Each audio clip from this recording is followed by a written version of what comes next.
আমি ফারসিনা home cook চ্যানেলে আপনাদের সকলকে স্বাগত। আজ আবার একটা নতুন রেসিপি নিয়ে চলে এসেছি আপনাদের কাছে। আজ বানাচ্ছি ডিমের কারি। চলুন দেখে নেওয়া যাক রেসিপিটা।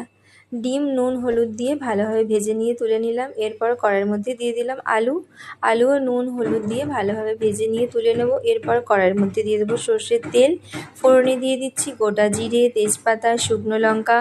একটু ভাজা ভাজা হয়ে এলে এর মধ্যে দিয়ে দেবো পেঁয়াজ বাটা, তারপর দিয়ে দেবো লবণ, হলুদের গুঁড়ো, লঙ্কার গুঁড়ো, জিরের গুঁড়ো, ধনের গুঁড়ো, আদা রসুন বাটা।